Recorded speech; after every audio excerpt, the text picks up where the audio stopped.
Bienvenidos a una emisión más de Derecho a Disentir, el programa de Justicia TV en el que analizamos con estudiantes de diversas carreras y universidades algunas de las sentencias más relevantes de la Suprema Corte de Justicia de la Nación. El tema de hoy, repartición de bienes en la sociedad conyugal. Para platicar de este tema nos acompañan Scarlett Mellado, de Ciencias Políticas de la UNAM, Josué Sánchez, de Derecho de la UAM, Mayagüel León, de Trabajo Social de la UNAM, Gerardo Farel, de Periodismo de la Carlos Septién, Andrea Romero, de Derecho de la Universidad del Claustro de Sor Juana, Daniela Luna, de Derecho de la UNAM, y Diana Posadas, de Derecho de la Ibero. Yo soy Alejandro Telles, esto es Derecho a Disentir, por Justicia TV, comenzamos.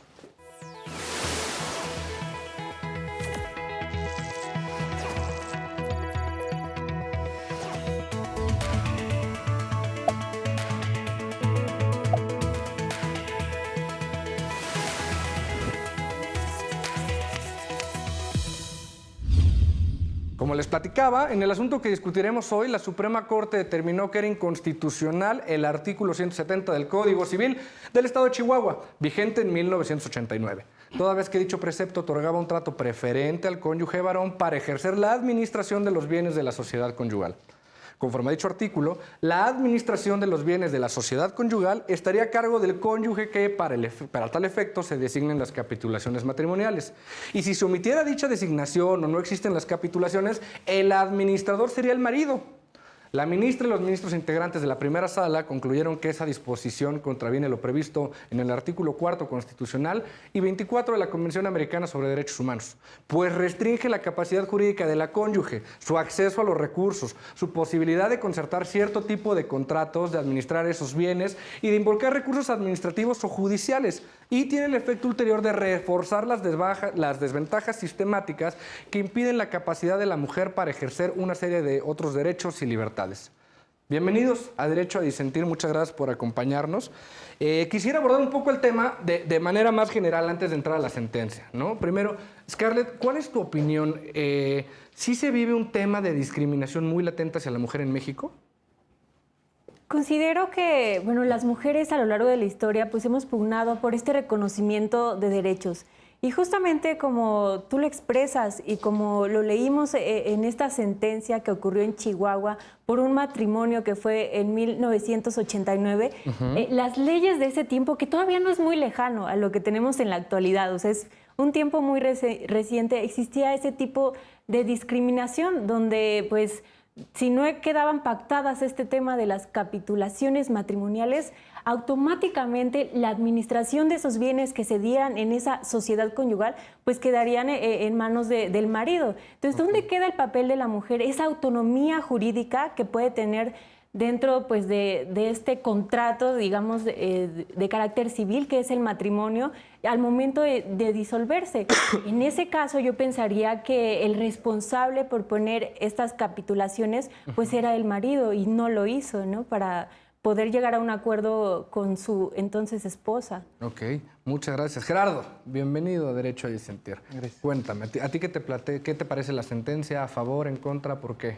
Yo estoy a favor, ya que es una ley, aunque hayan suplantado o hayan sobrepuesto al Código Civil, que ya está establecido y todo eso, es una ley que discrimina hacia la mujer y discrimina hacia el derecho hacia la mujer de elegir y de tener sus bienes. Pese a que estén en una relación conyugal y que se hayan separado y que haya pasado lo que haya pasado, la mujer tiene derecho a, primero, a saber si su cónyuge le va a vender sus bienes y después tener derecho a poder comprarlos, a poder tenerlos. Ok, muchísimas gracias. Josué, bienvenido a Derecho a Disentir. A ver, platícame un poquito. ¿Qué diferencia crees que exista entre la época en la que estaba vigente esta norma, que era 1989, y ahora? ¿Sigue habiendo un tema de discriminación hacia la mujer? ¿Ha bajado? ¿Ha subido? Cuéntame un poquito. Pues mira, haciendo un análisis, me parece que todo el tiempo ha habido discriminación hacia la mujer. En diferentes ámbitos y dependiendo el estatus social es la discriminación, ¿no? Pero pues podemos analizar que desde tiempos ancestros de donde empezó la sociedad, a la mujer se le empezó a dejar en casa. Y desde ahí es de donde empieza una discriminación porque pues obviamente la mujer tiene la capacidad para hacer más cosas que solamente estar en casa. antes pues a las mujeres se les decía, pues quédate aquí porque estás con los niños, ¿no? Que el hombre trabaje. Y esos estereotipos se han manejado año tras año. Y en la sociedad mexicana, pues desde mi perspectiva, ha sido un poco complejo sacarlo de la mente de las personas porque está demasiado arraigado en la comunidad. Y esto, pues claro que va a verse afectado porque no en todo el país ha sido la misma evolución en materia económica y en materia social. Muchísimas gracias. Andrea, bienvenida a Derecho a Disentir. Gracias. A ver, platícame, ¿a ti qué te parece la sentencia? ¿A favor, en contra, por qué? A favor, por supuesto. Y no puedo evitar pensar en la figura de Roma, del Pater Familias. Ok. Esta figura en donde, bueno, obviamente quien era el representante de la familia y el que iba a representar todas las decisiones era el padre, el hombre, y en donde la mujer era incapaz de tomar decisiones y como lo vemos ahorita en nuestro amparo, podemos ver cómo ella se ve limitada a tomar decisiones y se ve limitada a representar porque se le ve incapaz de hacerlo. Entonces me parece que independientemente de que las leyes ya no sean tal cual así, aún así las mujeres se ven afectadas por las leyes del pasado, entonces seguiremos cargando con eso. Ok, muchísimas gracias. Ahora, Maya, bienvenida. Gracias. A ver, platícame. ¿Qué te parece a ti este tema? ¿Estás a favor o en contra de la sentencia? ¿Coincides con la Suprema Corte? Sí. O sea, sí. Y, Es o que sea, no me parece tan claro, pero yo sí. Ajá, cuéntame. retomando como toda esta situación, por ejemplo, esta parte de que el hombre era el que tenía que hacer los servicios, viene, bueno, a ser quien se encarga de De la manejar las administración. cosas, Ajá. viene desde el origen de la propiedad privada, porque desde que empezó la propiedad privada se decidió que el hombre era el que iba a salir a hacer sus cosas y a cazar, a hacer las cosas que tiene que hacer, y la mujer se tenía que quedar en su casa con sus hijos, porque finalmente si al hombre le pasaba algo, la mujer era quien tenía que hacerse la mujer, y su descendencia era quien se le iba a quedar sus tierras, lo que sea que tuviera, ¿no? Y pues es algo que todavía, o sea, que a pesar de que ya lleva muchísimo tiempo, sigue siendo algo que hoy en día todavía se tiene. Y quizás de maneras diferentes, porque sí ha evolucionado los derechos hacia la mujer, pero todavía se tienen estas cosas. Por ejemplo, en los anuncios o en los medios de comunicación, las cosas que son de la cocina, de lavar cosas, todo eso, las mujeres es a las que ponen en los comerciales, ¿no?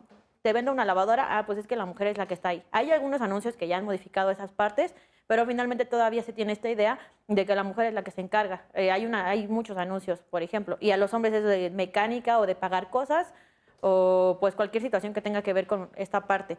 Entonces, pues sí, hay sentencias como esta que es como un pie para poder tratar de decir, bueno, ya vimos que esto pues no es correcto, hay que modificarlo, pero todavía en la cultura es algo que se sigue teniendo y la gente lo sigue reproduciendo. Muchas gracias. Pero es difícil, ¿no, Diana? Como bien mencionaban, la cuestión de los roles que juegan tanto el hombre como la mujer en una familia a la que denominaban clásica han sido constantes a lo largo del tiempo, ¿no? Desde Roma se tenía que el hombre o fungía con el papel de la guerra o fungía como el papel del proveedor o el que se desarrollaba profesionalmente y la mujer se quedaba en casa. Y me parece que ha sido un cambio que se está peleando año tras año, pero que lleva corto tiempo, ¿no? En comparación con lo que lleva este establishment. ¿Tú qué opinas? Claro, bueno, como ya comentamos anteriormente, las sociedades, independientemente, ya sea la mexicana, la romana, o sea, realmente llevan tomando un papel de la mujer, del cuidado de los niños, como ya estableciste, y creo que esta evolución de las leyes realmente va bastante acelerada para poderle dar una igualdad a la mujer. De hecho, hasta no hace mucho tiempo en el Código Mercantil la mujer le tenía que pedir permiso a su esposo para poder ejercer acción de comercio y tenían su capacidad jurídica sumamente limitada. Entonces creo que esta evolución de las leyes para darle la misma capacidad jurídica y cumplir con el artículo 1 y 4 de la Constitución sobre la igualdad entre hombre y mujer, me parece que va a pasos agigantados y esperemos que muy pronto la igualdad entre hombre y mujer sea realmente, que la podamos ver, que la podamos palpar, por así decirlo. Muchísimas gracias. Vamos entrando un poquito a debate, si te parece bien, Adela. La Suprema Corte declara la inconstitucionalidad de una norma que prevé supletoriamente, llamémoslo así, al hombre como administrador de la sociedad conyugal. En una época donde así se manejaban las cosas, ¿no? Independientemente de que años después lo podamos categorizar como bueno o malo, así funcionaban las cosas. ¿Es válido hacer un análisis de constitucionalidad con esta discrepancia de tiempo? Pues sí, claro que sí, porque pues está el amparo se lleva en tiempos actuales y evidentemente para que estas situaciones cambien se tiene que modificar, o sea, se tiene que seguir avanzando en tanto en ideas, en leyes. No podemos seguirnos quedando con, bueno, pues antes era así, pues ni modo, no eres una mujer de antes. Yo creo que es un tema en el que pues las mujeres vamos avanzando y así como otras mujeres van luchando por nosotras, tenemos esos derechos, los adquirimos y tenemos la posibilidad de ejercerlos. Pero ahora, Andrea, muchas gracias. Andrea, comentabas algo súper importante que era, no permite a la mujer acceder a la posibilidad de manejar los recursos de la familia, etcétera. A mí me parece que la norma en ningún momento lo impide. La norma prevé que en las capitulaciones se puede establecer a la mujer. Entonces, ¿dónde vendría la discriminación? La discriminación está en el hecho de que no le hayan preguntado a ella qué es lo que quería. ¿Sí me explico? O sea, obviamente estaba la libertad y que los dos lo establecieran, pero en el amparo nos menciona que a ella no le dieron la oportunidad de expresarse. El señor tomó la decisión por ambos y decidió por ambos que él iba a ser el representante porque él pensaba que él iba a ser capaz de llevar una buena administración. Y algo que comentábamos,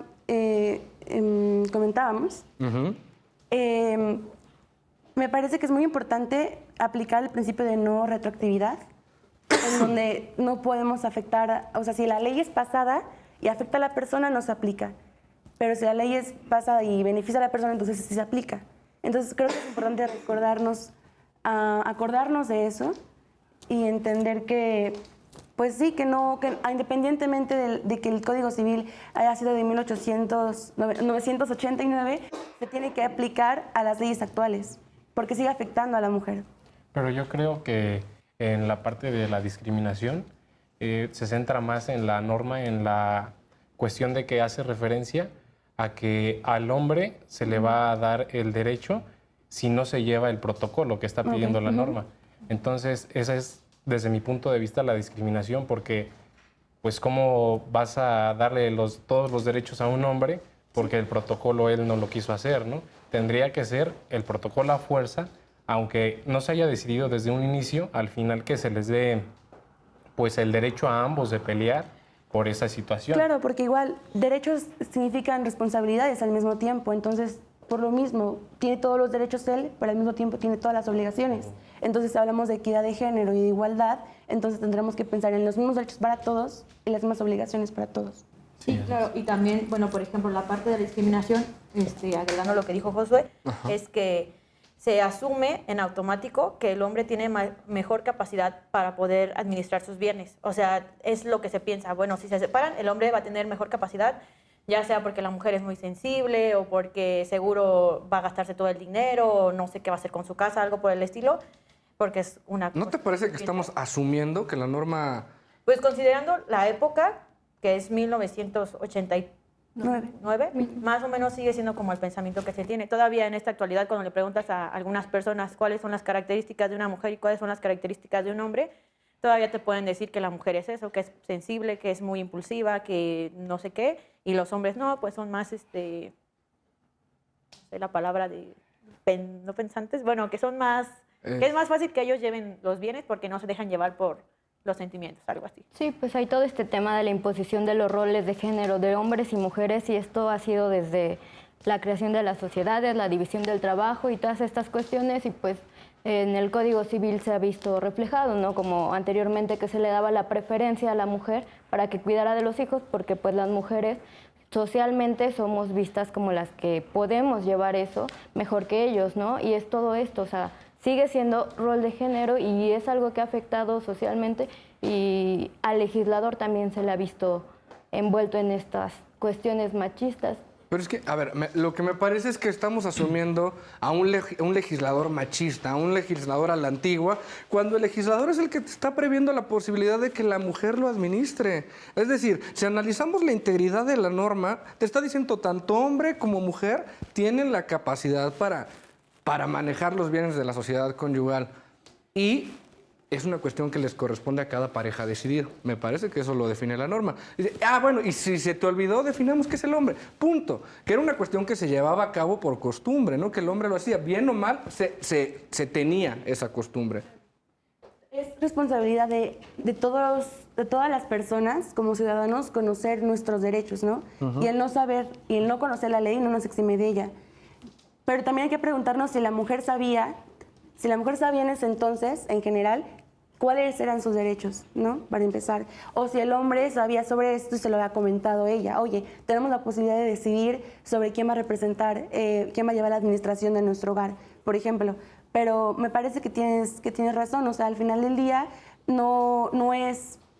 Me parece que sí hay que analizar el contexto un poco del por qué el hombre, ¿no? Porque tan fácil como hubiera puesto el hombre o la mujer, sí, creo que tiene un contexto ahí.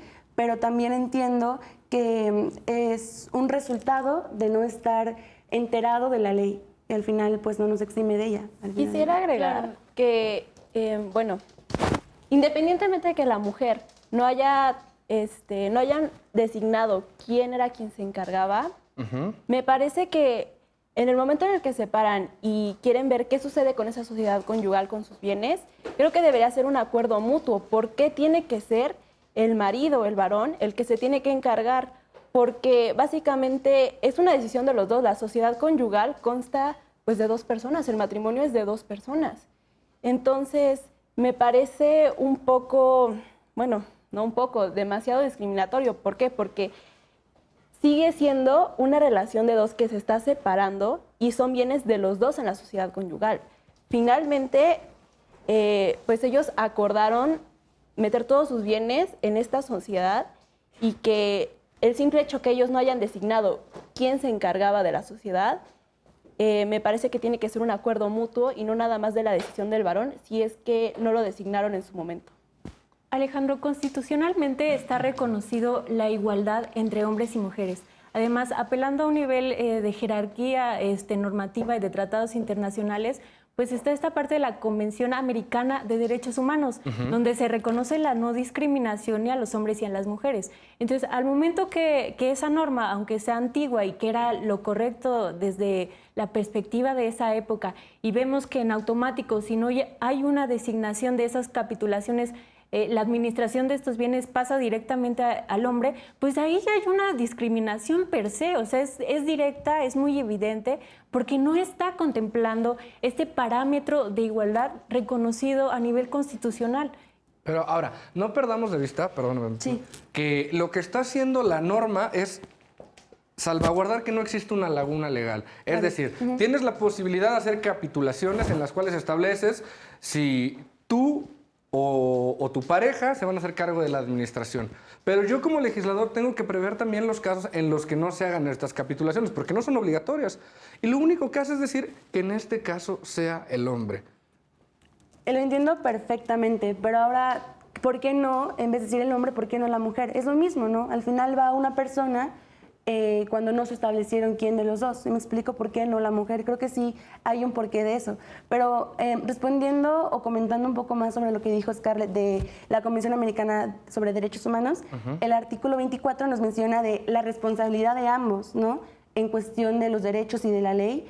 Y pues sí, la responsabilidad de ambos, no solo de tener derechos, pero tampoco hacerse responsables de lo que nos de la familia, de la sociedad. Exactamente. Sí, y el otro artículo, el 17 de esta misma convención, es el que mantiene esta circunstancia de igualdad de hombres y mujeres ante la ley.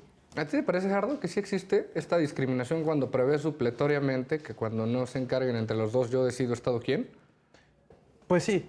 Yo digo que ya sí. no te noto tan convencido, ya te vi dudando. No dejes que te corrompan. Yo digo que sí hay discriminación, porque vivimos en una sociedad donde se favorece al hombre sobre la mujer, pese a que la mujer puede estar mejor capacitada que el hombre, mejor estudiada que el hombre, se le favorece más y se le abre más puertas al hombre. Y se vio en este caso que la ley se le da al hombre porque se infiere que el hombre sea mejor administrador, sea mejor, pues mejor persona o mejor lo que sea. Y a la mujer se le arraiga a quedarse sin bienes o sin este bien. A mí me parece que de repente estamos sacando conclusiones muy arriesgadas. Parece que prácticamente por lo que dice el artículo, estamos dejando fuera a la mujer de la sociedad conyugal. Y no, o sea, sí tiene los derechos, sí tiene muchos alcances, es únicamente por cuanto a la administración. Pero también me preocupa un poco lo que son los efectos de la sentencia, que es reponer todo un procedimiento que se realizó conforme a derecho, conforme a la norma que aplicaba en el momento en el que ellos contrajeron matrimonio, y decidimos que todo eso se tiene que perder a efecto de que vuelva a ser escuchada la mujer. Con esto y más vamos a regresar en el segundo bloque de Derecho a Disentir. No te vayas, esto está poniendo muy interesante.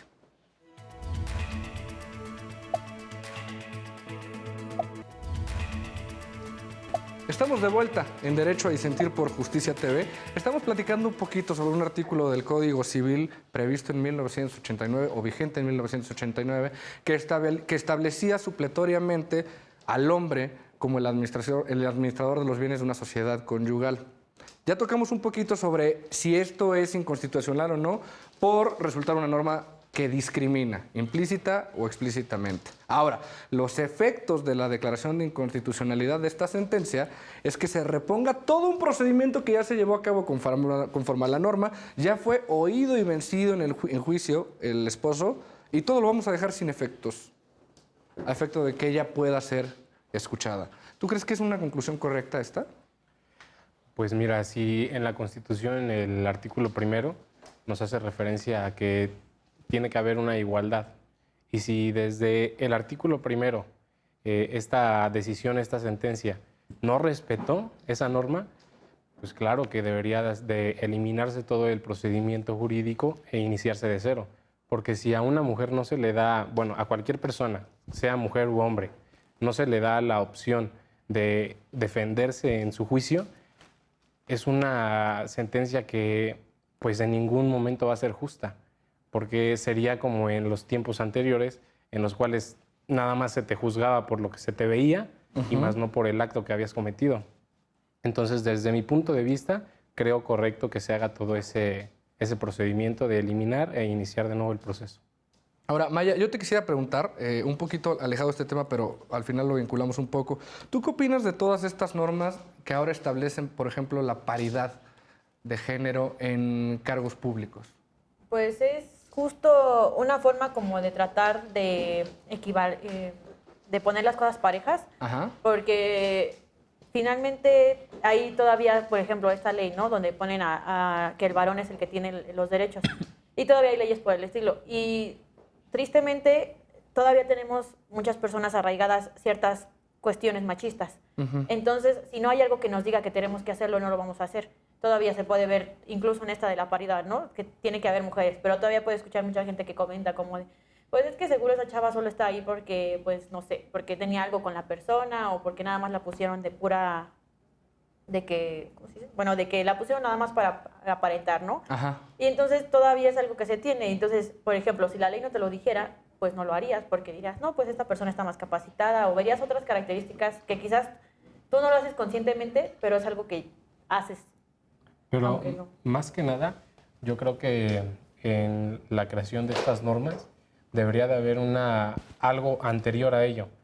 ¿Cómo que algo anterior? Me refiero a, por ejemplo, los cursos que se le tienen que impartir en forma de perspectiva de género a los juzgadores. Claro. Okay. Es algo que desde antes, desde la universidad, se tiene que implantar en las personas que van a hacer la justicia en el país. ¿Por qué? Porque si no se les lleva desde un inicio en esta doctrina, al final va a ser difícil. Y una norma, claro, nosotros que sabemos debe de ser obligatoria. Si está escrita en la ley es obligatoria. Pero pues a pesar de tantos años de la persona, si ya es grande y lamentablemente es difícil a alguien meterle nuevas ideas como esto de una perspectiva de género, debería de empezar la justicia o el derecho iniciando desde un cero y creando nuevas doctrinas en las cuales ya se integren estas situaciones y posterior a ello las normas. Sí, no solo cambiar las leyes leyes, sino también cambiar todos los conceptos, cambiar toda la ideología del derecho para que precisamente logremos eso, Josué, desde cero, que los futuros abogados y que los futuros jueces puedan ejercer con esa ideología y con ese pensamiento. Algo que me gustaría aclarar justamente sobre la parte del trabajo, como acaban de mencionar mis compañeros. Bueno, no sé si a ustedes cuando van a buscar trabajo, lamentablemente a las mujeres siempre le ven la apariencia, les empiezan a preguntar sobre, pues, qué, o sea, sus intereses. Y a los hombres, pues, les empiezan a preguntar a veces, en muchas ocasiones, más sobre a lo que se quieren dedicar, sus conocimientos. Y a las mujeres a veces nada más le toman la pura apariencia. Entonces, me parece importante que lo aclaren porque en muchas ocasiones ni siquiera toman en cuenta. Es como decir, pues es hombre, seguramente podría tener un poco más de capacitación. Y lamentablemente a las mujeres, a veces por su propia apariencia, las contratan. Fíjate, este es un punto muy importante, qué bueno que lo tocas, porque justo hay un debate muy interesante que me tocó ver en internet en estos días sobre lo que mucha gente llama el capital erótico. ¿Por qué? Porque mucha gente define que tenemos capital humano, capital intelectual, capital cultural, etcétera. Son 4, no me acuerdo el cuarto probablemente. Pero muchas mujeres salieron a decir que en efecto esto estaba pasando, que antes de saber cuáles eran tus conocimientos o lo que podías aportar a una empresa, se te estaba juzgando por tu apariencia física. Y salió, en este caso fue otra mujer la que salió al debate a decir, a ver, no podemos pasar desapercibido que tanto para hombres como para mujeres existe este capital erótico que se toma en cuenta en las dos partes, tal vez más en las mujeres, pero tenemos que usarlo a nuestro favor. Y esto obviamente generó todo un debate más intenso donde decían, no, es que yo no quiero que me quieran por mi apariencia, y había otros que decían, es inevitable que el ser humano se fije en eso. Es que el machismo afecta a ambos géneros. El machismo afecta tanto a las mujeres como a los hombres, y las mujeres también impulsan ese machismo, ¿no? En muchas ocasiones, algunas mamás cuando creen que ellos tienen que hacerle todo a sus hijos y entonces acostumbran al hombre un poco a que la mujer llega a hacer la cocina, la mujer tiende la cama, la mujer hace los quehaceres. Me refiero a que el machismo afecta tanto a la mujer como al hombre, porque al hombre lo afecta en su imagen. El hombre se ve constantemente muy presionado en mantener cierto estereotipo de lo que es realmente la masculinidad, y la mujer también se ve en este desafío en demostrar que puede dar mucho más que solo la apariencia física. Entonces es algo que hay que erradicar todos poco a poco, que se vuelva una costumbre y practicarla todos los días, como hay que practicar el derecho también. No hay que perder de vista que sí nos afecta a ambos, pero que a nosotras principalmente, porque justo en lo que acabas de mencionar, ¿a quién beneficia que al hombre le sirven la comida? Claro. ¿A quién beneficia que al hombre le tienden la cama? Sí. Pues a ellos, y a final de cuentas las mujeres somos las que terminamos haciendo dobles jornadas laborales, o sea, lo que es el trabajo de casa y el trabajo laboral. Ahora, sí, perdón, continúa. Y bueno, pues principalmente eso, que en el tema que era lo que decía, muchas veces en altos mandos no permiten que las mujeres accedan. Es justo por esto que se empiezan a crear estas ¿cómo se llaman? Normas positivas. ¿Discriminación positiva? Ajá, sí, la discriminación positiva, para impulsar a que sí o sí haya mujeres. Obviamente hay un tema ahí bien debatible sobre las capacidades, ¿no? Pero pues al menos es como, bueno, si vas a contratar entre un hombre y una mujer, contrata a una mujer que sea capaz, porque ya tienes 10 hombres y 2 mujeres, ¿no? Scarlett, ¿vivimos en un sistema heteropatriarcal que impide el progreso y acceso de las mujeres o es una exageración? No considero que sea un sistema heteropatriarcal, pero sí todavía como sociedad tenemos muchos rezagos de machismo, ¿no? Ya tocábamos el tema de lo que veníamos arrastrando en una cultura jurídica del derecho romano con el pater familias, de normas que pues en años no tan antiguos existía todavía esta discriminación, y ciertamente en la actualidad pues todavía tenemos esas mermas de esa cultura machista que existía en nuestro país, que aún existe, y muchas veces fomentada por las mismas mujeres, ¿no? Ojo, que también es algo que hay que aclarar.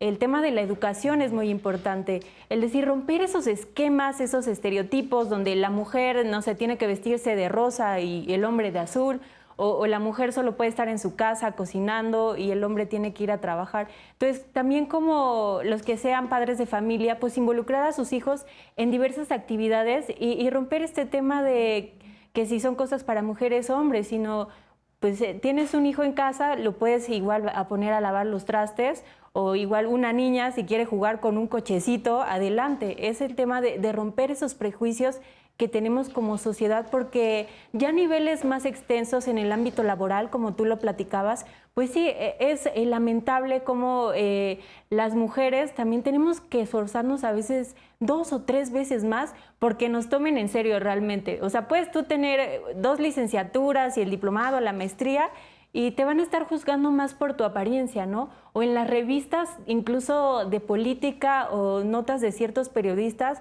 vemos cómo juzgan a las mujeres que están en esos lugares de toma de decisión por su apariencia, que si en el pantalón no sé qué, que si en la blusa no sé cuándo. Me pareció terrible, sí. No Hay sé que si juzgar y hay que criticar más bien las acciones de gobierno, lo que se está haciendo no la No apariencia. sé si escucharon un experimento social donde hay 2 presentadores, una mujer y un hombre. A la mujer siempre le juzgaban la ropa y el hombre traía el mismo traje en cada programa. Exactamente. Y no se dan cuenta. Y no se dan cuenta, pero a la mujer una vez repitió la ropa, la criticaron durísimo, le estuvieron atacando, es que por qué usa la misma ropa, quién se siente. Realmente terrible. Yo creo que para un trabajo, independientemente que seas hombre o mujer, primero está esto, está el cerebro, los conocimientos. Realmente buscar el objetivo del trabajo, no nada más la apariencia, si eres hombre o mujer.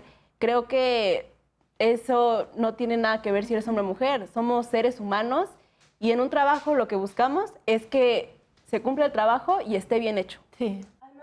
No nos vayamos tan lejos como la política, o la mujer en la política, que me parece algo súper, ahora sí que empoderante. No sé si esa palabra existe. Pero, por ejemplo, una mujer que va a su entrevista de trabajo, de las primeras cosas que le preguntan es si se piensa embarazar, ¿no? Claro. Porque si se embaraza, entonces ya es un gasto más para la empresa. Y en cierto momento, cuando se embarace, va a tener que dejar de trabajar y la empresa va a tener que verse obligada en pagarle todos los costos del hospital, cuando ella esté descansando por su bebé. O sea, me parece horrible y súper frustrante esforzarte tanto en tu carrera, querer tener una familia al mismo tiempo, querer apoyar económicamente, crear un hogar y también desarrollarte intelectualmente y no poder hacerlo por el simple hecho de que eres mujer, quieres ser mamá, pero no puedes. ¿Sí me Porque explico? eso va a Y no impedir puedes tu no porque no crecimiento puedas, profesional. sino porque te limitas. Pues desde ahí se está viendo el heteropatriarcado, ¿no? El hecho de que se considera, 1, que la mujer es heterosexual, 2, que se quiere embarazar. Claro. O sea, es esta doble opresión, ¿no? O sea, justo eso, bueno, a diferencia, yo sí creo que existe el sistema heteropatriarcal y también justamente la cultura, porque finalmente si vemos las personas que están en el poder son hombres. Por ejemplo, ponemos a la UNAM, nunca ha habido una rectora mujer, jamás. Y todos han sido siempre hombres que estudian medicina, pero es otra parte, pero el punto es ese. Y por ejemplo, en Colombia, que ganó una mujer, no recuerdo por qué, gobernadora, no sé cómo se le llama, pero literalmente lo primero que retomaron fue que era lesbiana. Y era como de, o sea, sí está padre, pero finalmente sabes que ahí hay algo, porque lo que más importó y todo lo que los medios publicaron fue primera mujer lesbiana, y entonces era como de, o sea, sí, pero pues no debería importar. Y cuando gana un hombre no es, ay, un hombre heterosexual, o sea... Sí, es lo de menos, ¿no? Ajá, o sea, lo que importa es eso.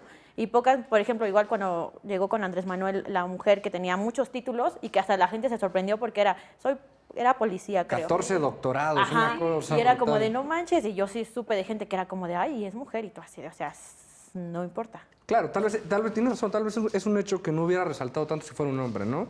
Si hubiera sido un hombre con 14 doctorados, tal vez la opinión pública se hubiera direccionado hacia a otro lado, ¿no? Ahora, a ver, por ejemplo, Gerardo, en el caso concreto, aprovechando que estamos aquí del Poder Judicial, que en esta administración lo que se implementó fue concursos exclusivos para que hubiera juezas y magistradas de circuito.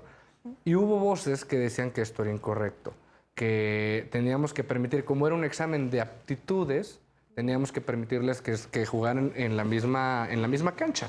¿Tú qué opinas de eso? Yo siento que pasa lo mismo con los vagones exclusivos del metro. Porque mucha gente los critica, decir, es un espacio que se ocupa del metro, todos podemos ocuparlo. pero también a las mujeres en el metro las acosan. Incluso en los vagones del metro, en los vagones exclusivos se las acosan. Pero aún así, esos vagones exclusivos se les da una garantía de que va a ser seguro.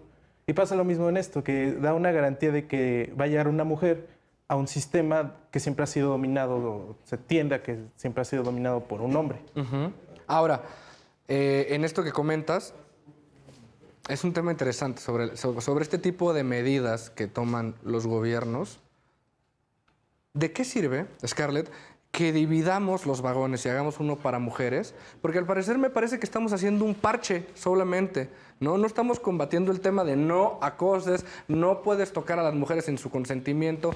Todo, simplemente decimos, no, pues las separamos. ¿Por qué? Pues porque no podemos controlar a estos animales que son los hombres. Tiene que haber algo más ahí, ¿no? Como política pública, dentro de este esquema de administración pública, existe pues esa parte de tomar medidas que puedan solucionar esos problemas emergentes.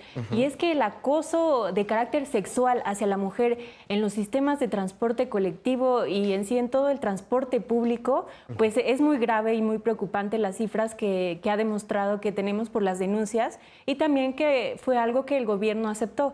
Ahora, el tomar esta medida, pues sí, partiríamos de que un deber ser, pues deberíamos convivir en armonía, ¿no? Compartir los vagones totalmente y que todo el mundo se respetara.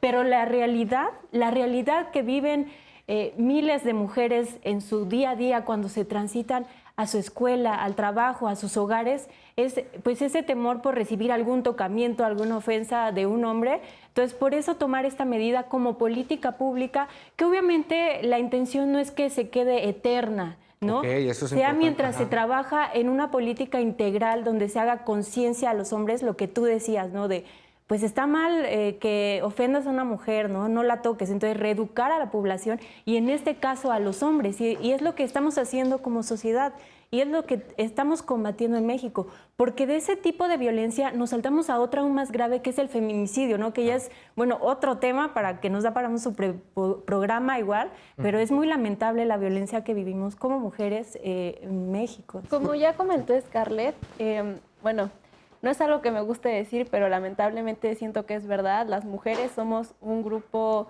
bastante vulnerable. Realmente somos inclusive más que los hombres y lamentablemente seguimos siendo vulnerables. Muchas chicas, muchos hombres también me dicen, no, ¿cómo que vulnerable? Pero la verdad es que hemos sido afectadas de 10 años para acá. La inseguridad en mujeres, las noticias que escuchamos de los ataques hacia mujeres, feminicidios, como ya comentó mi compañera Scarlett. Estas políticas públicas, a pesar de que a mí no me gustan personalmente que sean nada más puras mujeres porque seguimos siendo personas, me parece que en cierta parte sí son necesarias para que incentiven a las mujeres, en el caso de los magistrados y jueces, que, por así decirlo, empoderamiento a la mujer, que incentiven a las mujeres en participar y que digan, sí se puede, o sea, no nada más los hombres, porque la verdad, como ya dijo Scarlett, no debería ser permanente. En lo que se va educando la sociedad, me parece un buen incentivo hacia la mujer. Me voy a quedar con ese punto rapidísimo porque se nos está acabando el tiempo y todavía quiero platicar muchas cosas con ustedes.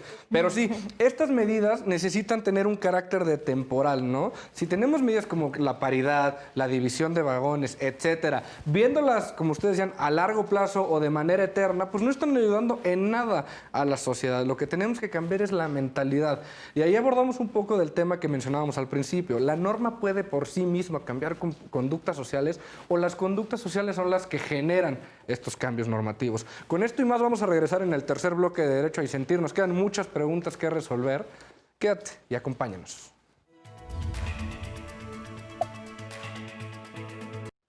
Estamos de vuelta en Derecho a Disentir por Justicia TV. Estamos analizando una sentencia en la que la primera sala determinó que era inconstitucional una norma que discriminaba a las mujeres por cuanto a la supletoriedad prevista para la administración de la sociedad conyugal. Esto nos ha abierto el debate a muchos temas muy interesantes y trascendentales en la actualidad de lo que vivimos en el país y el papel que juegan estas normas. Andrea, ¿nos quieres compartir algo? Sí, Ale. Esto que mencionabas de que este tipo de normas con paridad de género o el simple hecho de que haya paridad de género en el Poder Judicial de la Federación, me parece que no sirven como parches, sino que si nos podemos regresar al derecho consuetudinario, que el derecho crea, la costumbre crea derecho. Entonces, creo que estas leyes van a crear una costumbre en las personas. Entonces, va a generarse algo ya normal, se me explicó, algo como de todos los días, el respetar a la mujer y el ver a la mujer como una, pues sí, una persona que es capaz de representar a otras y de hablar por muchas. Josué, ¿la norma cambia la sociedad cambia la norma o qué es más importante? Principalmente yo creo que la sociedad va cambiando a la norma, porque dependiendo de cómo vaya evolucionando, es como el derecho se tiene que acoplar a la nueva sociedad. Bien lo vemos en los estados, por ejemplo, en el estado de Chihuahua, que es el amparo. La sociedad no ha avanzado tanto para llegar a que la norma se tenga que modificar. Por eso era que seguía en el mismo aspecto. A diferencia de la Ciudad de México, donde podemos ver que el capitalismo es más fuerte y la exigencia de las mujeres y los hombres es más, las normas se han modificado más constantemente. Entonces, desde mi perspectiva, yo siento que la norma se va ajustando a lo que la sociedad va exigiendo. Muchas gracias. Ahora, Maya, socialmente, ¿tú qué crees que genera este tipo de normas que buscan ejemplificar un comportamiento idóneo, un comportamiento igualitario, pero cuando en la sociedad no se refleja esto? Es decir, seguimos siendo una sociedad muy machista y una norma que te impone un trato igualitario, ¿cómo crees que funcione? Pues es que es como en parte lo que comentabas, ¿no? Que es un parche, pero siempre y cuando solo se deje ahí. Normalmente, poder hacer un cambio en el machismo va a ser muchos años. Entonces, los gobiernos lo que quieren es que todo sea rápido. Bajar los niveles de acoso, pero en los 6 años que estén, por así decirlo. Y era lo que comentaba Josué al principio. Quizá, ni siquiera en la universidad ya, o sea, es desde que vas en educación básica que te enseñen sobre el respeto, sobre por qué los hombres y las mujeres son iguales, por qué todas las personas somos personas y así se nos debe tratar. Entonces, y eso tú lo reproduces en tu casa, y de eso también se tiene que reproducir en los medios de comunicación, y finalmente no nada más tiene que quedarse en algo legal, sino que tiene que ser algo, es algo de la cultura, porque si la ley te dice eso, por ejemplo, todavía vas a tener la costumbre de no querer hacerlo, y mucha gente se enoja, por ejemplo, de que hay bajones exclusivos, y en vez de decir, ay, bueno, es porque acosan a las mujeres, y no hay que acosar a las mujeres, porque está mal acosar a cualquier ser vivo, mejor es como de, ay, pues es que es porque son privilegios de ellas y hasta ellas tienen su vagón y todavía se enojan y es como de, pues entonces vete del de mujeres. Y es como de, o sea, no es la intención. Hay mucha gente que piensa que otorgarle más derechos a las mujeres es que ellos pierdan derechos, ¿no? Hay una frase muy famosa, ¿no? Que dice, pues no es un pie, ¿no? No por darle otro pedazo a ellos te vas a quedar tú con menos. Ahora, tengo una gran pregunta. Existen grupos pro familia, pro vida, que siguen defendiendo, y que es amplio en México aparte, que defienden que el papel de la mujer tiene que ser en casa y cuidar de los hijos, etc. En un movimiento que tiene que escuchar a todas las mujeres, ¿qué corresponde decirle a ellas? ¿A las mujeres? A las mujeres que consideran que no debemos de cambiar las normas de este tipo como el que analizamos, porque porque ese es el concepto que tenemos que perdurar de la familia y que aceptar que existen otros modelos nos van a afligir como sociedad. Pues que bueno, en primera que tienen que darse cuenta que la realidad no es lo que ellas piensan que es, ¿no? O sea, ellas piensan que las mujeres, no sé, abortan en condiciones así de, ay, voy a abortar cada semana, ¿no? O sea, es una realidad que ni siquiera logran ver. Es que vean más allá de sus propios contextos. Muchas veces es como, por ejemplo, las marchas fifís, ¿no? Es gente muy privilegiada económicamente marchando en contra de cosas como un poco absurdas. Y en este sentido también hay muchas mujeres que pugnan por, no sé, están en contra de la familia lesbo homoparental y porque dicen, o sea, piensan verdaderamente que la familia tradicional es el único modelo que hay cuando desde siempre se ha visto que una mujer cría sola a su hijo. Muchas madres solteras hay desde años atrás, un abuelo, la abuela, no sé, el perro, el nieto, se murió la mamá, por ejemplo, y este es otro tipo de familia, y eso es algo que siempre ha existido, solo que en muchas ocasiones no logran distinguir que hay algo más allá, afuera de ellas. Y que con estas leyes lo único que se hace es darles la posibilidad de que ellos puedan vivir y acceder a los derechos que ellos también tienen. Ahora, Gerardo, El legislador es la representación más directa de la soberanía del pueblo y de la esencia de que el poder reside en el pueblo y a través de sus representantes se emanan leyes. Y tenemos grupos cuantiosos, incluso se podría decir que mayoritarios, que defienden estos puntos. ¿El legislador debe escucharlos? ¿Debe legislar conforme a este mandato de una mayoría, incluso cuando hay derechos humanos en juego? Es complicado hablar en esa perspectiva, porque el legislador, aunque vea por su zona, por sus votantes, también debe de ver por el interés de todos. O sea, el legislador está ahí para el interés de México, para el interés general, exacto. No solo para el interés de las personas que viven, no sé, en Chalco o en el estado. También tienen ese deber de ver por el interés de esas personas, pero están en esa posición para ver el interés colectivo. Okay. Algo que me gustaría decir justamente de esto que dijo Gerardo, si nada más le hicieran caso por mayoría, las minorías serían sumamente dañadas, oprimidas, atacadas, oprimidas, y sería como si el pueblo juzgara lo que dijeran. Pon tú que, no sé, a mí me llegan a acusar por acoso, ¿no? Y toda la gente cree que es cierto, y una persona me vio y dijo, no, tú no hiciste esto. Entonces, por el simple hecho que la sociedad diga, no, acúsenla, arréstenla o lo que sea, sería vulnerado mi derecho. Entonces, siento que el legislador no nada más tendría que ver, como ya dijo Gerardo, por sus votantes. Tiene que aprender a ver cuáles son los grupos vulnerables, las minorías, para poder hacer normas y leyes que favorezcan a todos, porque finalmente, aunque las personas no estén de acuerdo, mientras no las afecten y ayuden en algún momento, esas personas también podrían tener esos derechos en caso de que los necesiten. Exactamente. Ahora, sí, tienen toda la razón. Hay una frase que yo recuerdo mucho del ministro Saldívar que decía en las entrevistas del año pasado cuando se comentaban algunas de sus sentencias que podrían parecer, que fueron muy relevantes. Y él siempre defendía los derechos de las personas no están sujetos a lo que digan las mayorías, ¿no? Y eso me parece muy relevante, que la Corte lo ha tenido siempre muy claro. Muchísimas gracias. Ha sido un debate muy, muy interesante, pero se nos está acabando el tiempo.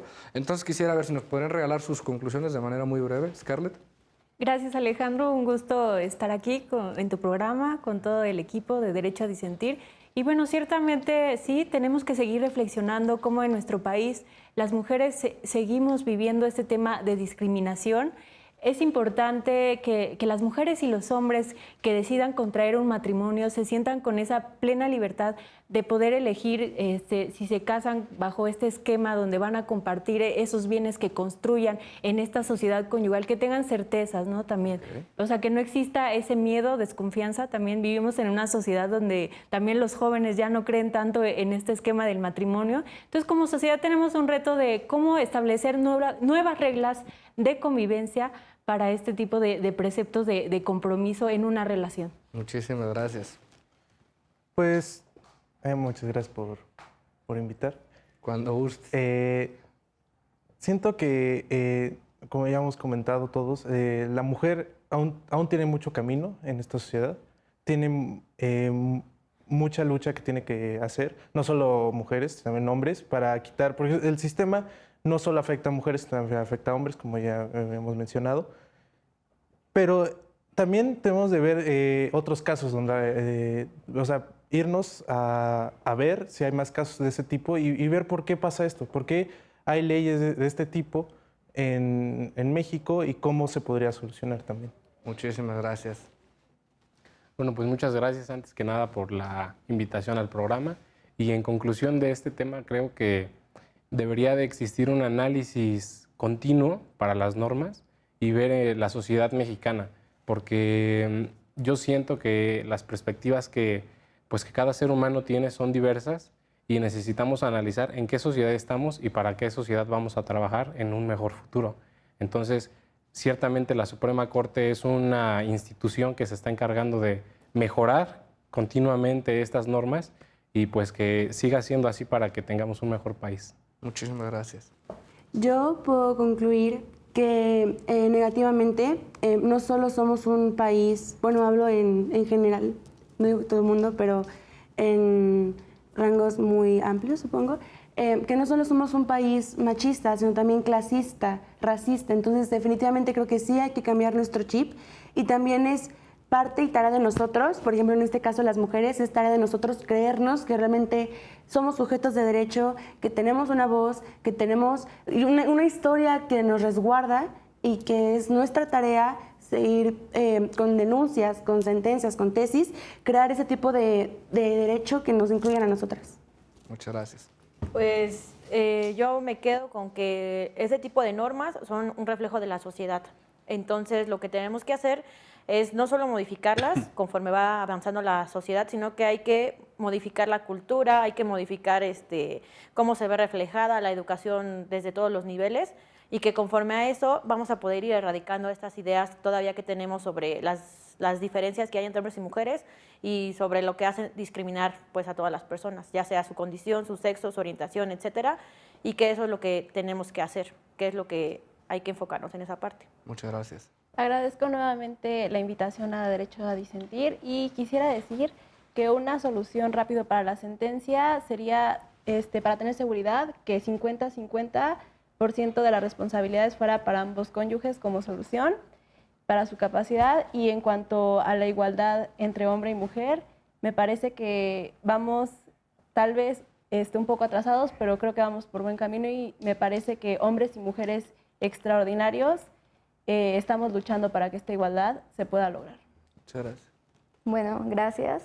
Yo concluyo que el hecho de que a la mujer no se le dé autonomía económica porque en el patrimonio es donde la están afectando a ella, mientras estas cuestiones no cambien jurídicamente, la sociedad no va a avanzar, pero somos nosotros como mujeres y como hombres los que tenemos que hacer ese cambio, tomar conciencia desde dónde estamos parados. Como mujeres estamos en una situación de vulnerabilidad y como hombres viven un privilegio porque la balanza se inclina a su favor. Entonces desde ahí asumir una responsabilidad y trabajar por cambiar esto y que las leyes sigan en progreso. Perfecto, pues muchísimas gracias por acompañarnos nuevamente. Creo que hemos tocado temas muy, muy importantes y llegamos a conclusiones bastante loables.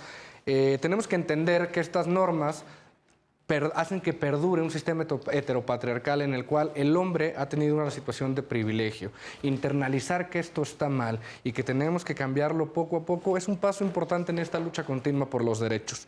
Yo soy Alejandro Telles, muchísimas gracias por acompañarnos. Esto fue Derecho a Disentir por Justicia TV. Hasta la próxima.